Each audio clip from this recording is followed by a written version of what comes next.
अच्छा सरफराज साहब, ये बताइएगा कि कबाड़ ख़रीदते वक्त किन बातों का ख़ास ख्याल रखना चाहिए ताकि आने वाले वक्त में पुलिस वाला मामला ना बने। अक्सर औक़ात जो है कबाड़ में चीज़ें हमने अक्सर देखा है, कुछ घरों से चीज़ें चोरी हो जाती हैं, बाहर से चोरी हो जाती हैं, तो सबसे पहले हम देखते हैं कि फ़लाँ दुकान पे या मोहल्ले की दुकान या किसी कबाड़ की दुकान है, पता करो वहाँ पे बिकी तो नहीं। हाँ तो इस मामले को आप किस तरह से लेते हैं, किस तरह से इस चीज़ का ख्याल रखना चाहिए कि हम उससे बच सकें? जी, इसमें सबसे बड़ी बात यह है कि आपने अगर किसी से कोई भी सामान लेना है, तो आप अपने वाकिफ़ से लें। कोई भी वाकिफ़ सामान मतलब बड़ा कोई? नहीं, नहीं, तो कोई आपने भी? आपने 1 किलो लोहा लेना, आपने एक मोहल्ले में दुकान बनाई है, आप बैठे हुए हैं, आपका 1 किलो लोहा लेके आ गया, आपको ये पता होना चाहिए कि ये हमारे मोहल्ले का बंदा है। अगर चोर अक्सर स्क्रैप उस इलाके में नहीं बेचते, जिस इलाके से वो चोरी करते हैं। हुँ, वो दूसरे इलाके में जाके वो बेचते हैं। बेचेंगे। तो वो इसलिए अपने वाकिफ़ से जो है ना वो सामान लोहे का कोई भी कबाड़ का सामान हो, अपने वाकिफ़ से खरीदना चाहिए, जो कि अनजान ना हो। तो अगर अनजान बंदे से आप माल खरीदते हैं, तो कम से कम उसका आईडी कार्ड वगैरह आपको लेना चाहिए। और तीसरी बात ये आपको माल की पहचान होनी चाहिए। अच्छा, चोरी का माल खुद बोलता है कि मैं चोरी का हूँ। कैसे? देखिए, वो इस तरह बोलता है, एक चीज़ ठीक है, आपको देखने में वो टूटी नहीं लग रही, बेकार नहीं लग रही, वो इस्तेमाल वाली चीज़ है। अगर वो कोई बेचने आ गया है, तो इसका मतलब यही है कि वो किसी की उठा के लाया, वो अच्छा, चोरी की बेच रहा है लाके। एक एक चीज़ की हालत ख़राब है, एक चीज़ टूटी-फूटी हुई है, चलो उसे उसे तो हम कबाड़ कह लेंगे। अब अगर हम सही चीज़ खरीदेंगे, अक्सर कबाड़िए ये सही चीज़ भी खरीद लेते हैं लालच में, सही चीज़ का दोबारा बिक जाती है।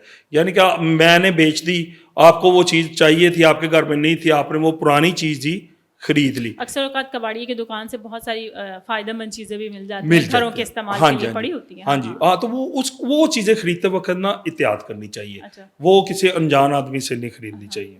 तो पुलिस का मामला बना कभी आपके साथ? पुलिस का मामला बन जाता है, लेकिन हमारी जो पुलिस है ना, वो बहुत समझदार है। हुँ, हुँ।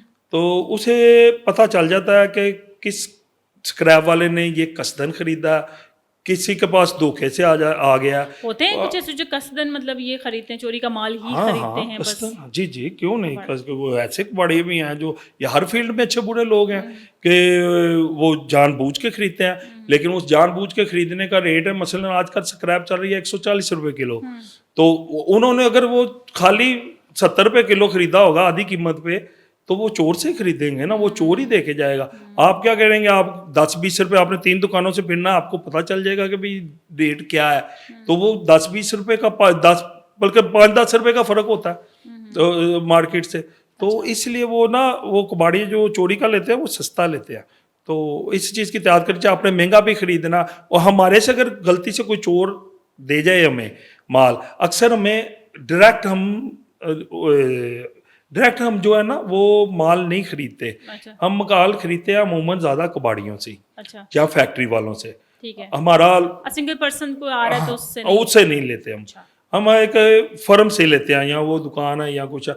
अगर उसमें से किसी कबाड़िए ने माल लिया होता है, कई दफ़ा हमें नहीं पता होता, आ जाता है हमारे पास, वो कोई देख लेता है जिसका माल होता है, या चोर पकड़ा जाता है कोई, तो वो कबाड़िए के पास आता है, कबाड़िया उसे माल कहता है कि भाई इनको दिया, तो वो उसका कोई पता नहीं, हमने पूरा रेट दिया होता है, हमने रेट कम नहीं देते। हुँ, चोरी का माल का रेट कम होता है, जो सही माल होता है उसका रेट पूरा होता है। अच्छा, और पुलिस को ये चीज़ पता होती है कि ये कम रेट पे माल बिका है कि ज़्यादा रेट पे बिका, फिर भी कंप्रोमाइज़ कर लेते हैं। कोई थोड़े बहुत पैसे हम दे देते हैं, थोड़े चोर डाल देता है, थोड़ा मालिक डाल देता है, यानी कि वो फिर एक कंप्रोमाइज़ हो जाता है। ठीक है, वो पुलिस हमारी मदद करके मामला रफा दफा करा देती ठीक। है।